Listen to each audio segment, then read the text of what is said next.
ke hadrat Allah Subhanahu wa taala yang pada tengah hari ini mengizinkan kita untuk berada di dalam masjid ini sama-sama kita solat Jumaat yang diwajibkan bagi kita.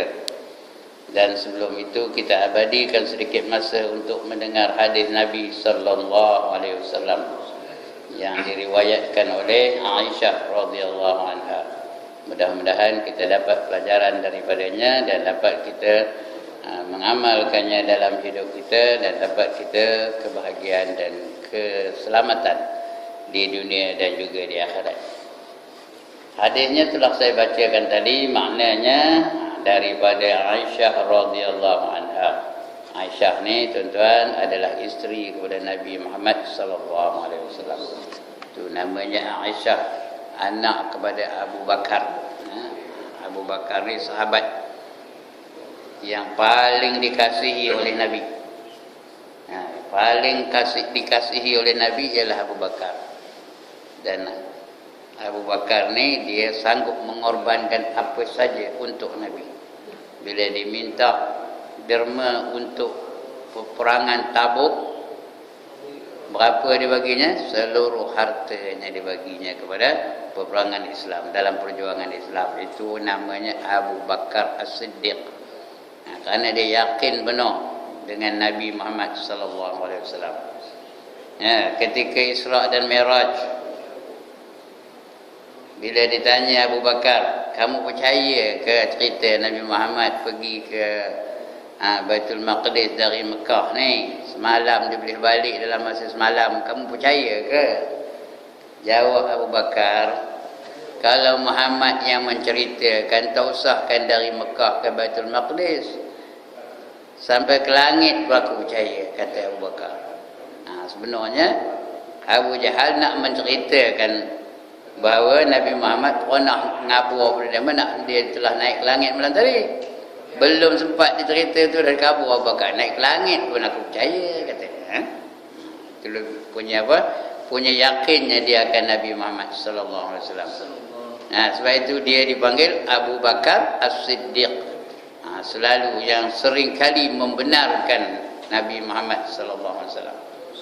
Jadi Aisyah ni anak dia, anak kepada Abu Bakar, dijadikan oleh Nabi isterinya.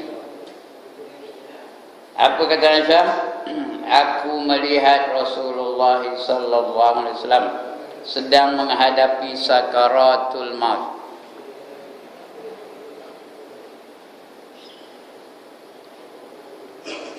Dekat benar dah nak mati. Bila dekat nak mati itu dipanggil sakaratul maut.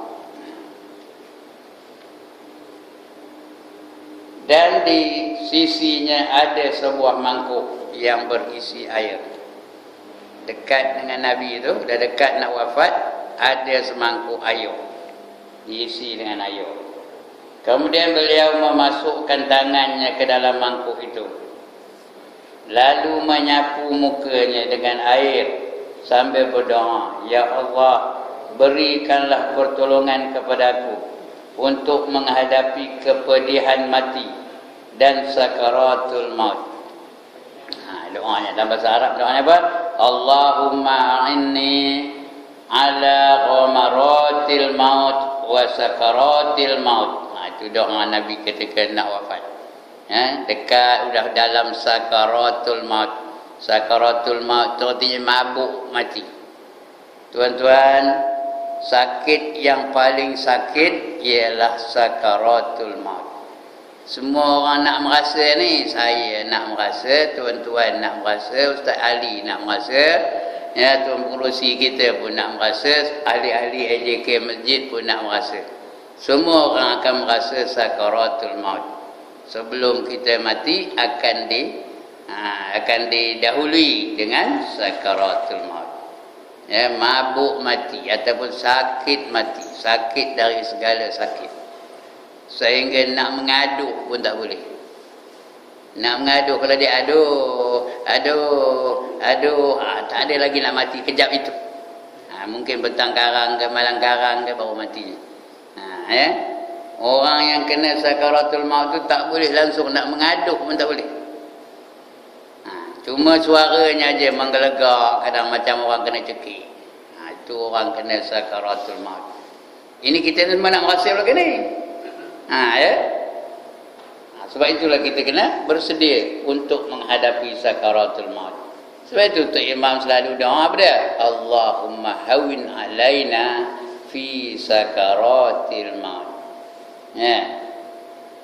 Ya Allah ya Tuhanku, permudahkanlah kami ketika sakaratul maut. Permudahkan. Diringankan sikit sakaratul maut. Itu sakit mati. Nombor 1 punya sakit nak matilah.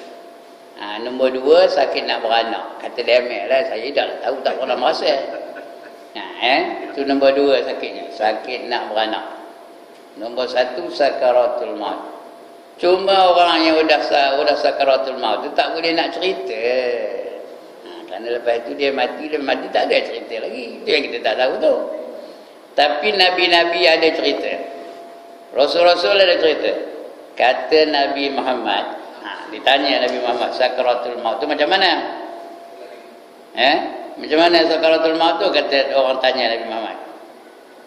Jawab Nabi Muhammad, sakaratul maut tu seperti seorang ditetak dengan pedang sebanyak 300 kali tetak. Sakit ke dah? Cok. Berapa kali? 300 kali. Itu sakaratul maut. Siapa lalu noho, angkat tangan. Siapa lalu noho?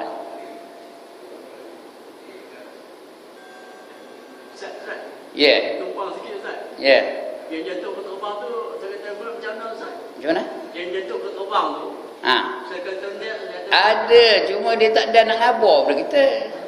Ada sakaratul maut. Siapa jatuh ke terbang ke, kena tembak ke, ada semua tu. Sebelum mati tu adalah sakaratul maut.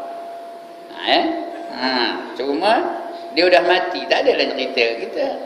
Tak tahu kita macam mana keadaannya. Tapi ada ke tak? Ada.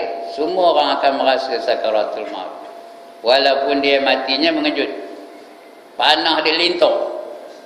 Tahu panah lintar? Sebelum mati tu ada sakaratul maut. Itu dia tuan-tuan. Itu kata Nabi Muhammad sallallahu alaihi wasallam. Kata Nabi Ibrahim alaihissalam pula, sakaratul maut itu macam seseorang yang dibawa padanya satu besi yang sudah dibakar merah. Besi itu merah saja dibakar. Lepas itu dicelupkan kepada bulu yang basah. Besi itu merah, panas ke sejuk? Panas benar. Lepas itu dicelupkan kepada bulu yang basah. Berbunyi ke tak? Berdesin ke tak? Berdesin dah. Agak ni lah. Itu kata Nabi Ibrahim Khalilullah. Itu sakaratul maut. Tapi yang lebih jelas, yang lebih terang lagi, apa yang diperkatakan oleh Nabi Musa alaihissalam. Apa kata Nabi Musa? Kata Nabi Musa, sakaratul maut itu adalah seperti kambing diseliat kulitnya hidup-hidup. Sakit ke tak agaknya? Kambing itu bukan dibunuh dulu, disembelih dulu tak? Diseliat kulitnya hidup-hidup. Belum sembelih lagi, seliat kulit hidup-hidup.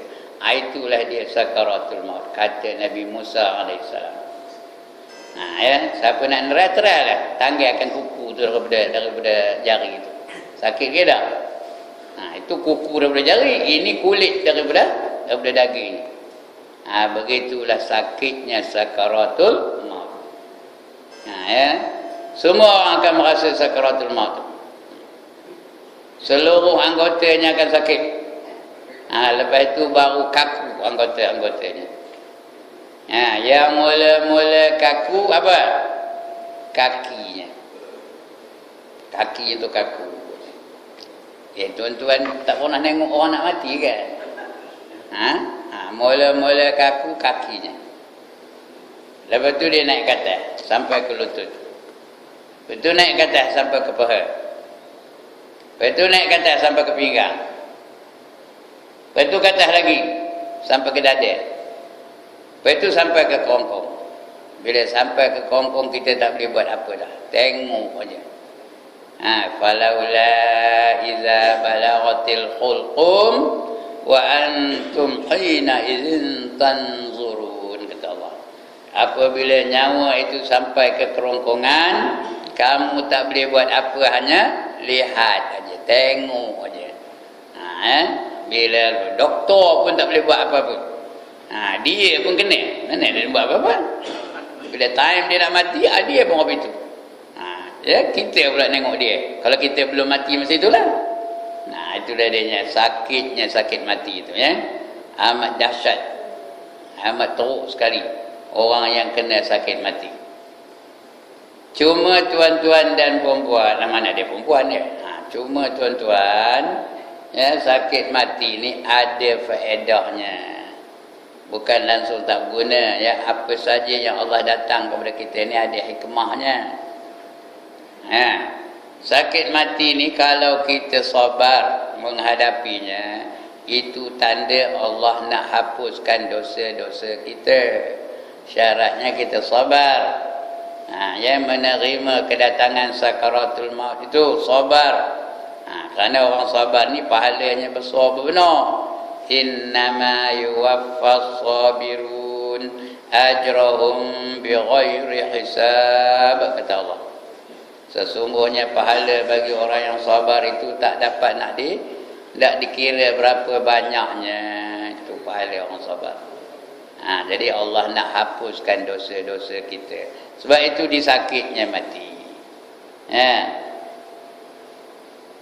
Supaya kita nanti tak lagi mati dalam keadaan berdosa, kerana kita sabar pada ujian yang didatangkan oleh Allah Ta'ala.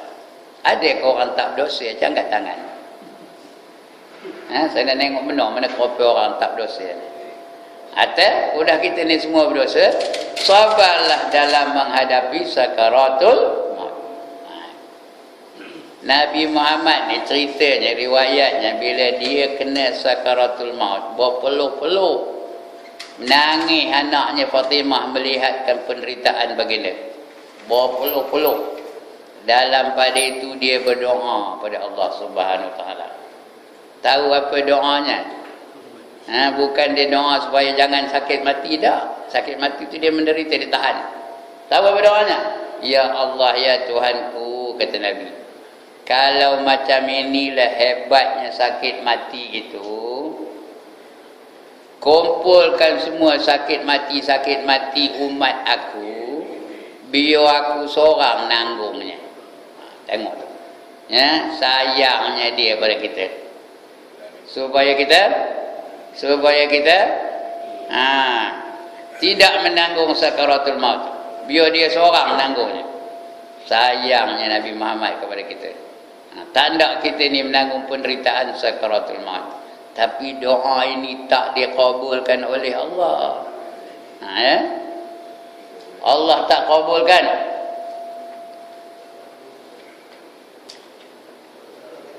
Sebab itu kita kena tanggung jugalah sakaratul maut tu. Rupanya ada juga doa Nabi yang tak dikabulkan oleh Allah Ta'ala. Ada juga doa Nabi yang Tuhan tak luluskan. Ini salah satu daripadanya. Himpunkanlah seluruh sakit mati umat aku ni, biar aku seorang nanggung ni. Dia nak nanggung sakit mati kita. Tapi yang ini tidak dikabulkan oleh Allah Ta'ala. Jadi kita kena tanggung jugalah sakaratul maut tu. Masa itu, bila sampai ke kerongkong tu, kita tak boleh buat apa? Tengok aja. Falaula idza balaghatil hulqum, kata Allah ayat yang saya baca tadi, wa antum hina idzin tanzurun. Kamu pada ketika itu hanya boleh melihat sahaja.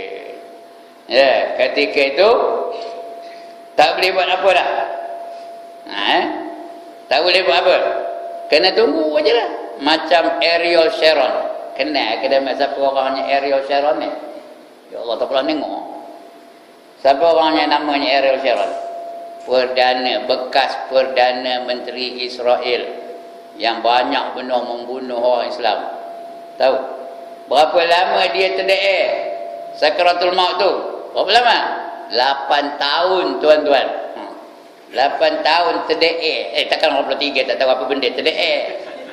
8 tahun terdeeknya. Orang lain tak boleh buat apa, tengok aje. Kemudian bila dia dah mati, ada gempa bumi pula dia kubur. Dalam dunia lagi Allah dah tunjukkan kezaliman manusia dan akibat kezaliman dia. Jadi kalau ini boleh berlaku kepada Ariel Sharon, apakah dia tak boleh berlaku kepada kita? Sebab itu tuan-tuan, kita nanti bila bangkit dari kubur, bukan mesti rupa kita, bukan mesti rupa saya rupa saya, Tuan Kerusi rupa Tuan Kerusi, Ustaz Ali macam Ustaz Ali, tak tentu.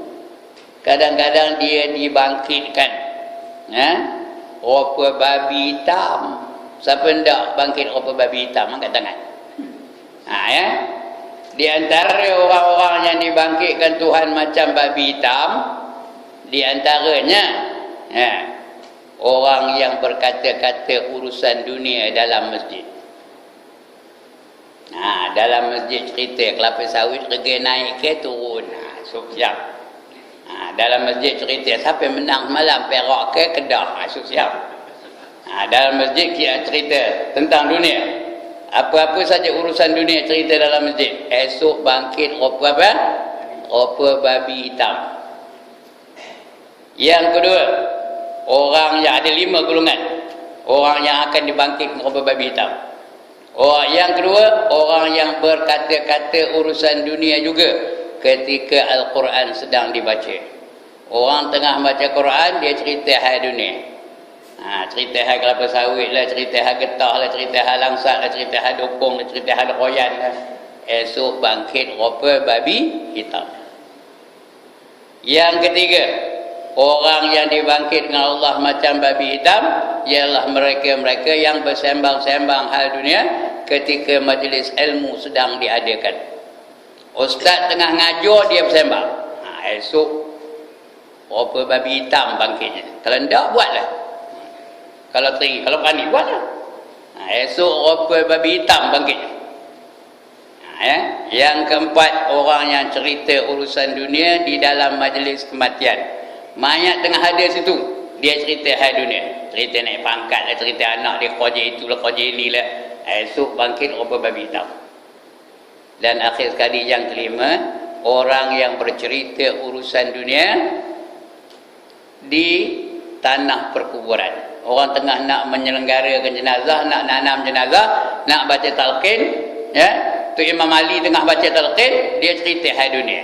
Cerita hal pangkat dan sebagainya. Esok bangkit rupa apa? Rupa apa bangkitnya? Sekali lagi, rupa babi hitam. Sampai tak? Ini dia tuan-tuan ya. Ini sakaratul maut. Tanda orang mati baik ada 3. Lepas sakaratul maut tu, matilah.